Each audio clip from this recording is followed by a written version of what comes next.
Okay.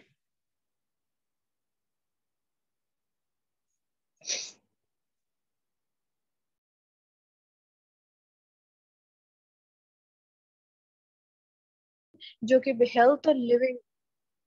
Health and living से related है, उसके हवाले से हम आज एक वर्कशॉप कंडक्ट कर रहे हैं।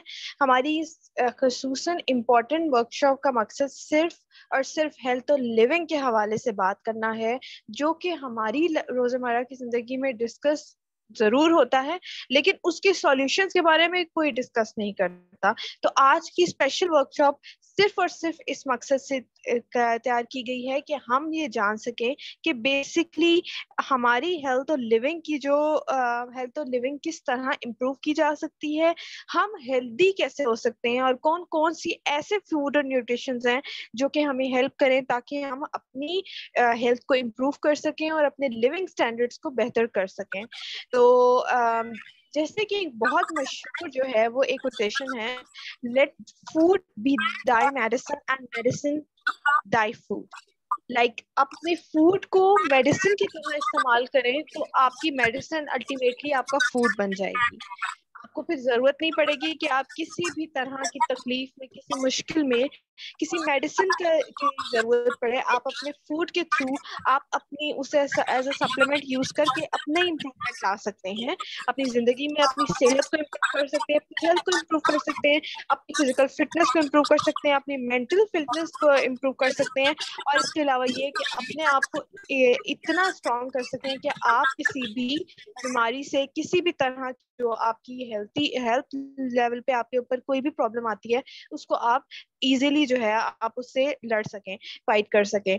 तो ये हमारा आज का सेशन बेसिकली हमारा ये कंडक्ट करने का रीजन भी यही था कि जैसे कि अभी हम समर्स का सीजन है और 2-3 दफा हीट स्ट्रोक भी हुआ है, और काफी इस तरह का सीजन है कि जिसमें हम लोग को हम स्पेसिफिकली ऐसी चीजें खाते हैं, ऐसी डाइट लेते हैं जो कि हमारे लिए हमारी हेल्थ को इम्प्रूव भी करे, लेकिन कई बार वो कुछ लोगों को उसके साइड इफेक्ट्स भी होते हैं। तो बहुत इंपॉर्टेंट है कि हम जान सकें कि ऐसी कौन सी डाइट है जो हमें डेली बेसिस पे लेनी चाहिए, जो हमारे लिए डेली बेसिस की हमारी फूड जो सप्लीमेंट्स हैं उसका पार्ट होना चाहिए, और हम अपनी डाइट को, जो हमारे पास ऑलरेडी हम जो डाइट फॉलो करते हैं, उसको कैसे इम्प्रूव कर सकें। तो ये बेहद इम्पोर्टेंट है। और ये कि इस हवाले से जो है हम आज के सेशन में हमारे साथ जो है वो गेस्ट स्पीकर भी मौजूद हैं, और ये कि हम उनसे भी ये सवाल करेंगे कि बेसिकली हेल्थ और लिविंग के हवाले से वो हमें क्या जो है वो हमें क्या इंफॉर्मेशन देंगे। हमारे साथ आज मौजूद हैं मिस्टर तैयब अली, जो BS human nutrition and dietetics हैं। अस्सलाम वालेकुम सर।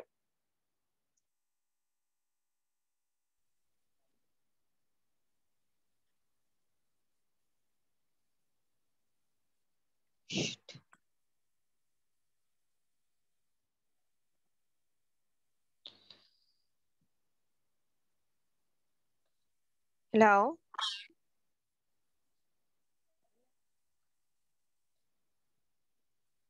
मैं फिर से स्टार्ट करती हूँ यहीं से जहाँ से मैं गेस्ट स्पीकर का जो है इंट्रोडक्शन दे रही हूँ। हमारे साथ आज के इस अहम सेशन जो हेल्थ और न्यूट्रिशन से रिलेटेड है, आज के हमारे सेशन में हमारे साथ मौजूद हैं हमारे साथ मौजूद हैं मिस्टर तैयब अली, जो कि बीएस ह्यूमन न्यूट्रिशन और डायटेटिक्स हैं। अस्सलाम वालेकुम सर। वालेकुम सलाम, कैन यू हेयर मी? जी जी सर, बिल्कुल मुझे आपकी आवाज आ रही है। लास्ट टाइम थोड़ा सा कट हो गया था, शायद इंटरनेट का प्रॉब्लम है। मैं आपका तारुफ कराती चलूं। आप जो है सर्टिफाइड कंटेंट राइटर हैं, सर्टिफाइड फ्रीलांसर हैं, सोशल एक्टिविस्ट हैं, और ह्यूमन न्यूट्रिशनिस्ट और डाइटिक्स भी हैं। और आप हमें हेल्थ और न्यूट्रिशन के हवाले से आज के सेशन में मालूमात फराहम करेंगे। बहुत शुक्रिया सर, आप इस सेशन का पार्ट बने हैं। जी, बहुत बहुत शुक्रिया आपका। उम्मीद है आप सर सब हम खैरियत से। जी जी, अल्लाह का शुक्र सर, हम बिल्कुल ठीक है। सर हमारे इस सेशन में हमारे साथ बहुत से ऐसे लोग कैंडिडेट्स हैं हमारे साथ जो जानना चाहते हैं हेल्थ और लिविंग के हवाले से, अपनी हेल्थ के हवाले से कॉन्शियस भी हैं, जानना चाहते हैं कि हेल्थ और लिविंग कैसे इम्प्रूव की जा सकती है। जैसे कि आप जानते हैं कि वेट जो है, वेट लॉस और वेट गेन की जो एक फाइट है, वो हर इंसान की लाइफ में जो है ना वो फर्दर जो है ना वो कोई ना कोई रोल प्ले कर रही होती है। कुछ लोग होते हैं जो वेट लॉस के लिए थोड़ा कॉन्शियस होते हैं, और कुछ लोग होते हैं जो वेट गेन पे कॉन्शियस होते हैं। तो ये जो दो फैक्टर्स हैं ये बहुत इंपॉर्टेंट होते हैं। तो इसमें सबसे पहले तो इसको स्टार्ट करने से पहले कि बेसिकली डाइट और हेल्थ के हवाले से सबसे पहले तो ये है कि आप हमें बेसिक क्वेश्चन का आंसर से बताएं कि हेल्दी डाइट होती क्या है, और इस हेल्दी डाइट को आप अपने वर्ड्स में कैसे डिस्क्राइब करेंगे। जी, अच्छा क्वेश्चन है। इससे पहले मैं आपको बताता चलता हूँ, आज के जो सेशन है इसमें अगर हर बंदा पूरा अपना यानी कि 100% फोकस से सुनेगा तो उम्मीद है कि वो अपने यानी कि कैसे वो हेल्दी रह सके और कैसे वो लंबी उम्र जी सके। और अपना जो वेट है, कुछ लोग चाहते हैं हम वेट अपना लूज करें, कुछ चाहते हैं हम अपना वेट गेन करें, कुछ चाहते हैं हम अपना वेट बैलेंस में रखें। तो उस हवाले से सब कुछ सीखेंगे इंशाल्लाह। और इसमें मैं इंशाल्लाह। आपको आज का लर्निंग ऑब्जेक्टिव बताता चलता हूँ। जो बंदा ये सेशन लेगा वो समझ जाएगा, ये कंसेप्ट समझ जाएगा अच्छी तरह के हेल्दी लिविंग कहते किसे हैं। हम अपने रोजमर्रा जिंदगी के काम कर लें, हमने अपने असाइनमेंटें बनानी है, अगर स्टूडेंट हैं, अगर हम टीचर हैं, लेक्चर हमने डिलीवर कर दिया, या जॉबियन है, हम अपने डेली टास्क अगर अच्छी तरह परफॉर्म कर रहे हैं तो हम ये समझते हैं कि हमने अपना 100% दे दिया और हम हेल्दी हैं। इट डजेंट मीन बिल्कुल। That you are healthy and living a healthy life. इसके लिए क्या क्या चीजें जो असल कंसेप्ट है वो आप इसमें समझेंगे, और हेल्दी लिविंग का और वेट का क्या मेन रिलेशन है वो आप समझेंगे। उसके अलावा आप देखेंगे कि कौन कौन से हेल्थ इश्यूज हैं, जैसे डायरिया, कॉन्स्टिपेशन, उनको कैसे कॉप अप करें, वो होते क्यों हैं। और उसके बाद कॉमन मिथ हैं, जैसे कि कहते हैं कि भाई आपने मछली खा ली है तो उसके ऊपर दूध आपने पी लिया तो आपको ये हो जाएगा वो हो जाएगा। इस तरह के जो मिथ हैं वो भी हम देखेंगे। उसके अलावा डाइटरी सॉल्यूशंस क्या है, अगर कोई भी हेल्थ इशू है, जैसे फॉर एग्जाम्पल किसी को कफ है, कोई रेस्पिरेटरी इशू है, जैसे कोविड-19 का भी चल रहा है, तो वो भी हम देखेंगे हम्म। उस हवाले से। बाकी डाइजेस्टिव इश्यूज को भी हम देखेंगे। उसके अलावा माई प्लेट जो कंसेप्ट है वो भी हम देखेंगे, माई प्लेट कंसेप्ट है क्या। और उसके हम्म। अलावा वेट गेन, उसके हवाले से हम डाइटरी गाइडलाइंस जो अथेंटिक हैं, ये नहीं कि जो यूट्यूब या सोशल मीडिया पे जो भरी पड़ी हैं, जो कि फायदे की बजाय नुकसान देती हैं, वो हम देखेंगे।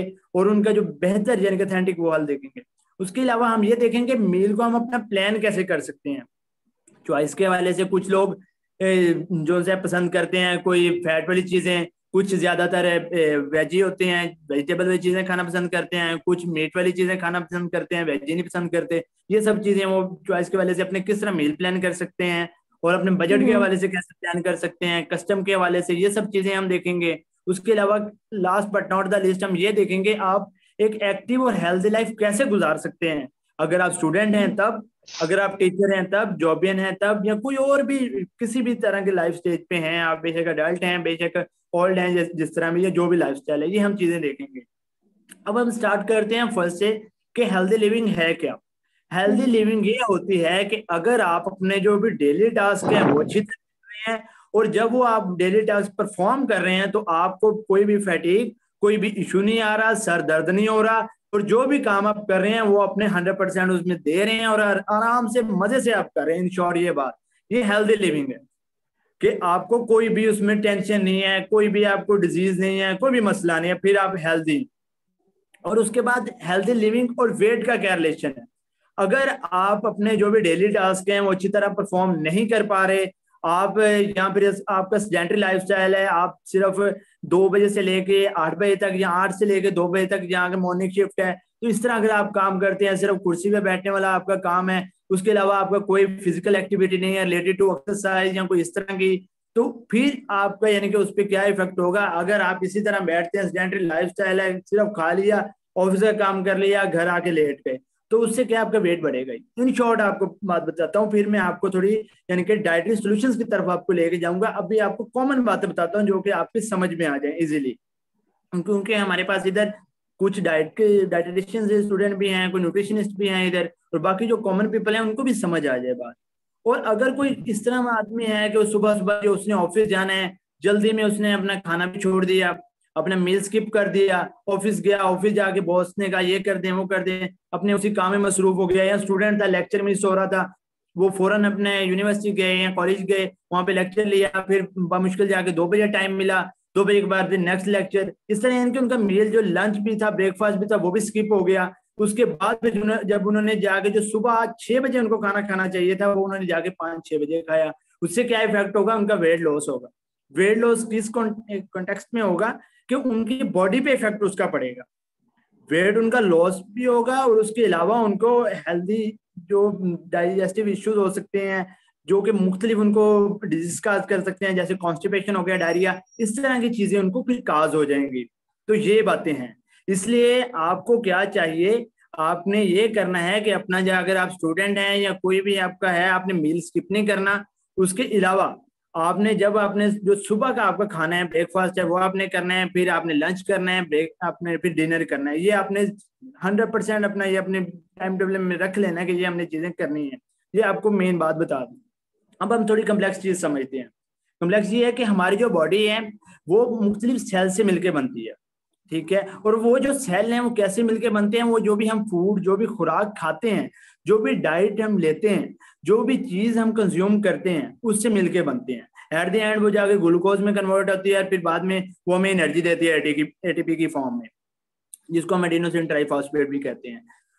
अब जो मेन बात है, अगर हम खाना खा रहे हैं और वो उतना हम खाना खा रहे हैं कि जितना हमारी बॉडी को चाहिए। अब एक जो कॉमन एडल्ट है जिसका यानी कि लिविंग स्टाइल भी कॉमन है, तो उसको कम से कम 2200 किलो कैलोरी एनर्जी रिक्वायर्ड होती है पूरे दिन में अपने मुख्तलिफ टास्क करने के लिए। अगर वो 2200 किलो कैलोरीज नहीं ले रहा, अगर वो ले रहा है 1600 किलो कैलोरीज, तो वो तो समझ रहा है कि मैं भी अपना आराम से खाना खा रहा हूँ, मुझे कोई मसला नहीं है, मैं अपना पराठा ले रहा हूँ अंडे के साथ, या फिर उसके अलावा चने के साथ, या साथ पानी, बस आई एम मैं डूइंग बहुत यानी कि अच्छा नाश्ता मैं कर रहा हूँ, या मैं हेल्दी खाना खा रहा हूँ। तो वो उसकी नजर में, मगर इन द अगर हम सेंस देखें कि भाई उसको फायदा उसका क्या हो रहा है, तो वो फायदा नहीं हो रहा, उल्टा नुकसान हो रहा है। कितना, उसको 600 किलो कैलोरीज उसकी डेफिसिट हो रही है। और कुछ लोग ऐसे होते हैं उनको क्रेविंग वगैरह बहुत होती हैं, सुबह ब्रेकफास्ट कर लिया, साथ बिस्किट वगैरह रख लिए, या कोई इस तरह चीजें रख ली, फिर अपने लेक्चर में गए, या अगर स्टूडेंट हैं तो, या फिर अगर जॉबियन है तो अपने ऑफिस वर्क पे गए, वहां पे भी जाके खाना खा रहे हैं। उससे क्या है, अगर उन्होंने पहले ही 2200 किलो कैलोरीज ली हुई थी ब्रेकफास्ट में या वैसे, तो वो भी क्या है, वो ज्यादा हो जाएगा। इन शॉर्ट 2200 किलो कैलोरीज, बाकी जो चीजें खा रहे थे उससे ऑटोमेटिक किलो कैलोरीज बढ़ती गई। तो वो क्या है, जाके उतनी ही वो जो ग्लूकोज के यूनिट्स थे वो बढ़ते गए बॉडी में। उससे क्या होगा, एट द एंड वो जो फैट है बॉडी में उसकी भी डेपोजिशन होना शुरू हो जाएगी। उससे क्या है, इन शॉर्ट आप ये समझ लें, आपका वेट बढ़ना शुरू हो जाएगा। इस तरह वेट बढ़ता है और इस तरह वेट लूज होता है। जैसे कि मैंने पहले बताया, अगर 1600 किलो कैलोरी ले रहा है तो वेट लूज होता जाएगा। उससे क्या इफेक्ट होगा वो मैंने आपको बता दिया, कि उसको इतनी एनर्जी नहीं मिल पाएगी जितने उसने अपने कॉमन टास्क करने हैं। उससे क्या होगा, इसकी जो कॉमन सिम्टम आपको मैं बताता चलूं, तो वो अगर हम वेट लॉस के देखें, अगर वो कम किलो कैलोरीज ले रहा है तो उसको हेडेक होगा। आवाज आ रही है आपको? जी जी सर, बिल्कुल। उसको हेडेक होगा, यानी कि सर दर्द रहेगा। उसके अलावा उसकी आंखों में दर्द रहेगा। उसके अलावा जो जो उसका जिस्म है वो, यानी कि आप ये समझ लें, कोई येलोइश हो जाएगा। और उसके अलावा जो भी उसके टास्क हैं वो उसको एक्टिवली परफॉर्म नहीं कर पाएगा। और उसके अलावा आप ये समझ लें कि उनकी पूरी बॉडी में ना, यानी कि क्रैम्प्स रहेंगे, और उसके अलावा फैटिक रहेगी, दर्द वगैरह रहेगा। ये होता है। और अगर आपका वेट अस्सलाम बढ़ेगा वालेकुम। और वो वेट सही नहीं बढ़ रहा, इन तैयब भाई स्क्रीन शेयर कर दें। स्क्रीन शेयर है वो नहीं रही आपको? सर आपकी स्क्रीन शो नहीं हो रही। अगर आप स्क्रीन शेयर कर रहे हैं तो यहाँ ब्लैक ही आ रही है स्क्रीन सबको।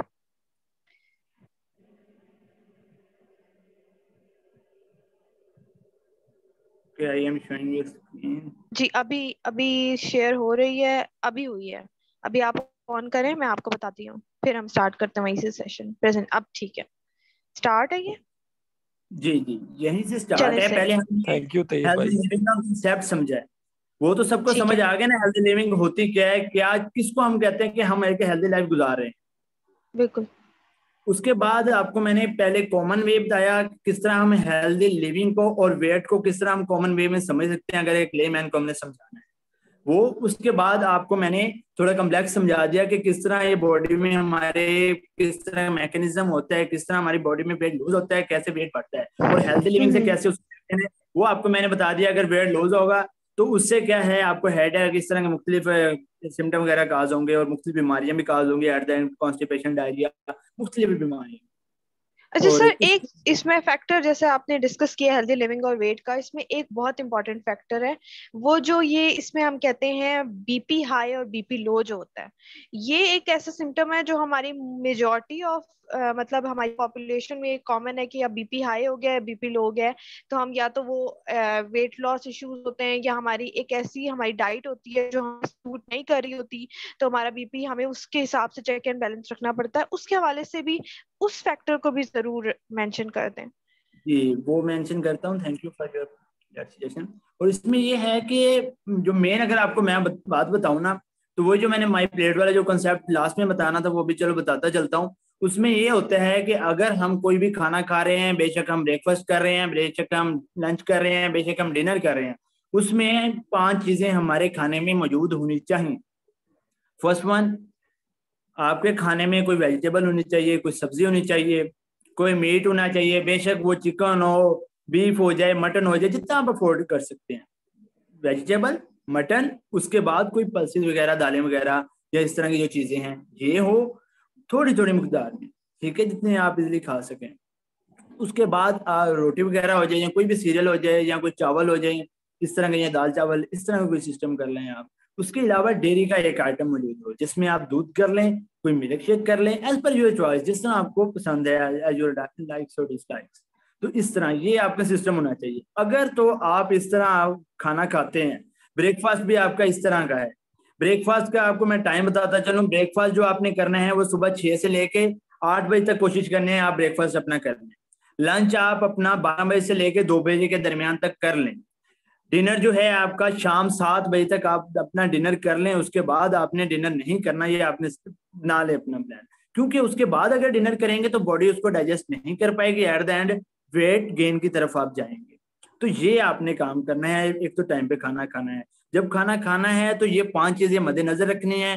थोड़ी सी सब्जी, थोड़ी सी दालें, थोड़ा सा अपना कोई सीरियल हो जाए, बेशक चावल हो जाए, रोटी हो जाए, ब्रेड हो जाए, जो आप एज पर योर चॉइस, कोई डेयरी का आइटम हो जाए, ठीक है। उसके अलावा ये है कि आपको मीट वगैरह इस तरह, ये अगर आप फॉलो करते हैं, ना आपको ब्लड प्रेशर का इशू रहेगा, ना आपको कार्डियोवास्कुलर कोई डिजीज होगी, ना आपको कोई किडनी का इशू होगा, ना आपको डाइजेस्टिव इशू होगा।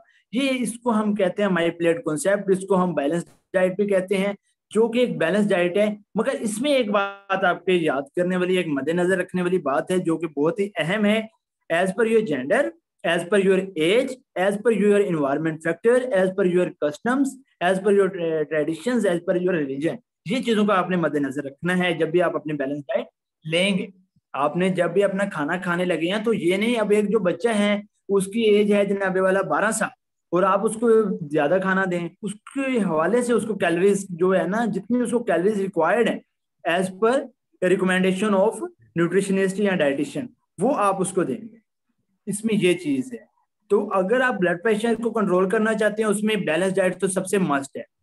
उसके अलावा सोडियम का इंटेक आप कह लें, जो आप इन शॉर्ट आप कह लें, नमक, नमक का जो इंटेक है आप उसको बैलेंस में रखें, ज्यादा ना करें, कम भी ना करें। फिर उसके बाद शुगर है, शुगर बहुत ही मेन है। शुगर जो है, ये जो हमारे ग्लूकोज यूनिट है ना, उनको बढ़ाने में बहुत मदद करती है। एक आदमी है वो खाना खा रहा है, और यानी कि समझ लें एक रोटी ली, अपना बाकी बैलेंस डाइट ले रहा है, उसके अलावा क्रेविंग में अगर वो शुगर इंटेक ज्यादा है, उसकी मिल्क शेक वगैरह ज्यादा खाता है, कोई वैसे टॉफी वगैरह हो गई या इस तरह की जो उसके ग्लूकोज यूनिट बढ़ाने में मदद दे इन कॉन्टेक्स्ट ऑफ शुगर, तो वो फिर उसका वेट गेन की तरफ उसको लेके जाएगा। ये आपने इस पर कंट्रोल करना है। जो आपको शुगर का इंटेक है उसको भी कम करें, उसको भी लेवल में रखें as per recommendation of nutritionist और डाइटिशियन। इस तरह होगा। सही। अच्छा सर, एक चीज, एक फैक्टर बहुत इंपॉर्टेंट है जब हमारी सोसाइटी में दो तरह की डिफरेंट कॉन्फ्लिक्टिंग हमारे पास आते हैं। हम ये देखते हैं कि कुछ लोग जो है वो वेजिटेरियंस होते हैं और कुछ जो है वो नॉन वेज होते हैं। तो ये जो कंसेप्ट है कि आप नॉन वेज में, नॉन वेज जो है वो उनके लिए स्पेसिफिक डाइट है और वो वही लेते हैं, और वेजिटेरियंस, तो ये जो एक कॉन्फ्लिक्टिंग फैक्टर है इसमें, अगर कोई वेजिटेरियन है तो अगर वो सिर्फ वेजीज यूज कर रहा है, या अगर नॉन वेज है और अगर वो सिर्फ मीट या बीफ या वो चीजें ले रहा है, तो इस तरह किस तरह वो बैलेंस्ड होगी डाइट? उनकी तो बैलेंस ही नहीं हो सकती, और फिर वो उसको मेंटेन भी कर रहे होते हैं, तो वो कैसे हम कर सकते हैं अगर हमने नॉन वेज रहना है या वेज रहना है? उसमें वही मैंने बात की है, जब आप मील प्लान करेंगे ना अपना, वो एज पर योर चॉइस होगा। और उसके बाद अगर हम बैलेंस डाइट की बात करें तो बैलेंस डाइट में तो वेजिटेबल भी है और मीट भी जरूरी है। अब एक शख्स है उसको पसंद ही नहीं है मीट खाना, ये आप बात कर रहे हैं ना कि उसको मीट पसंद ही नहीं है, या कोई शख्स ऐसा है जिसको वेजिटेबल ही पसंद नहीं है, वो मीट खाता है शौक से, आप उसको हम्म। मीट दें, मगर उसके कॉन्टेक्स्ट में उसका रिप्लेसमेंट में आप चीज दे सकते हैं। ठीक है, हम्म। अगर कोई वेजिटेबल वगैरह नहीं लेता तो आप उसको उसकी स्मूदी वगैरह दे सकते हैं इस तरह का, या कोई आप यानी कि रिप्लेसमेंट उसके कोई ऐसी चीज दें जो कि उसकी रिप्लेसमेंट में यूज हो सके। अब जो हम्म। मुख्तलिफ प्रोडक्ट्स होती हैं वेजिटेबल्स की, उसके अलावा जो है आप कह सकते हैं मीट की, या मीट की तो सबसे जो इजी है वो ये है कि कुछ लोग होते हैं उनको फास्ट फूड पसंद होती है। फास्ट फूड की तो पहले मैं आपको ये कहूंगा, आप होटल या रेस्टोरेंट वगैरह को प्रेफर इतना नहीं करूंगा मैं, आप अपने घर में बनाएं, वो सबसे बेहतर है।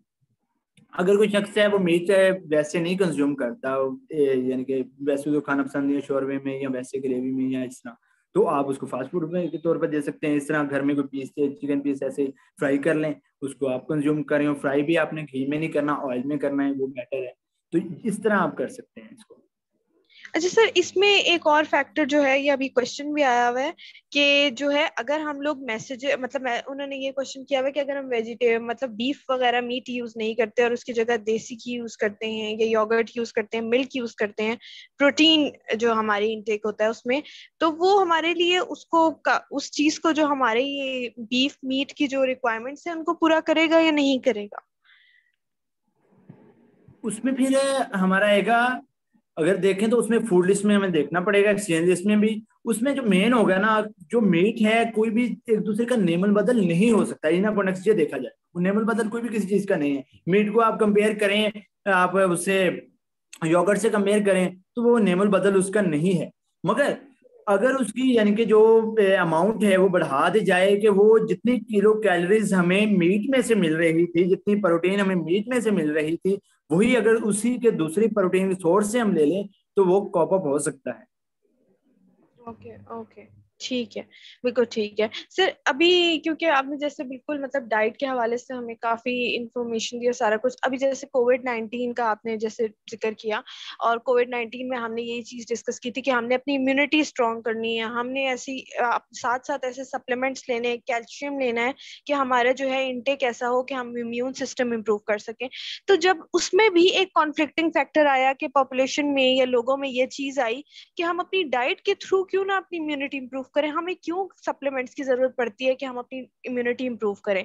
तो अभी क्योंकि अगर हम लोग जैसे हमारे कोविड के काफी हुए हैं, वेव्स आ रही हैं, तो उसमें हमें ये चीज किस तरह हम अपनी डाइट के थ्रू इम्यूनिटी को इंप्रूव कर सकते हैं, इम्यून सिस्टम के लिए कौन सी डाइट ऐसी हो सकती है जो उसको स्ट्रॉन्ग करे? फर्स्ट वन इज डैट के जो सप्लीमेंट्स हैं, कोई भी न्यूट्रिशनिस्ट या डाइटिशियन खुशी से आपको कभी भी रिकमेंड नहीं करेगा। तब रिकमेंड करेगा जब आपको वो उसकी बहुत ज्यादा जरूरत होगी। मेन आपको मैं कॉन्सेप्ट बताता चलता हूँ, ये बहुत ही आपने गौर से सुनना है। अगर हम कोई भी ग़िज़ा ले रहे हैं, कोई भी प्रोटीन का सोर्स हमने लिया, कोई भी इम्यूनिटी बूस्टर लिया, जैसे विटामिन सी के मुख्तलिफ सोर्सेज होते हैं, जैसे ऑरेंज हो गया, सिट्रस फ्रूट्स हो गए, एप्पल हो गया, इस तरह की जो चीजें हैं, अगर उसका इंटेक करते हैं, उन्होंने बॉडी में जाना है, जाके डाइजेस्ट होना है, जाके फिर बॉडी में अब्जॉर्ब होना है, फिर वो जाके यानी कि हमारी इम्यूनिटी को बाद में बूस्ट करेंगे। जो सप्लीमेंट्स होते हैं वो क्या होते हैं, वो प्योर सोर्स होते हैं उस खास का, जैसे vitamin C supplements, vitamin D supplements, vitamin A supplements, इस तरह के जो सप्लीमेंट्स हैं वो उनमें यानी कि वो खास यानी कि वो विटामिन मौजूद होते हैं। जैसे ही आप उसका इंटेक करते हैं वो फौरी जाके आपकी बॉडी को जाके इम्यूनिटी आपको देता है। जैसे फॉर एग्जांपल आप समझ लें इंजेक्शन हो गया, कोई ड्रिप हम लगवाते हैं, तो वो फौरन जाके हमारी बॉडी को वो जो भी रिक्वायरमेंट हेल्थ रिक्वायरमेंट होती है उसको फुलफिल कर देता है। ये होता है मेन कॉन्सेप्ट। अब अगर एक पेशेंट है वो बेड पर है, उसको कोविड का अटैक हुआ है, उसकी इम्यूनिटी भी लो थी, तो उसके डेथ के चांसेस हैं। अब उसके डेथ के चांसेस जो है उसको जो भी डॉक्टर है उसको रिड्यूस करना चाहता है, इसलिए वो क्या करेगा, उसको सप्लीमेंट्स देगा, ऐसे सप्लीमेंट्स देगा जो कि उसकी इम्यूनिटी को बूस्ट करें। ठीक है, तो इसलिए वो सप्लीमेंट्स दिए जाते हैं ताकि फौरी तौर पे उसको जो रिलीफ है वो दिया जा सके, और उसके जो डेथ के चांसेस है उसको रिड्यूस किया जा सके, उसकी रिकवरी के चांसेस है उसको बढ़ाया जा सके, इसलिए किया जाता है। और अगर जो लॉन्गर टर्म देखा जाए, जो सबसे मेन बेनिफिट है वो सबसे पहले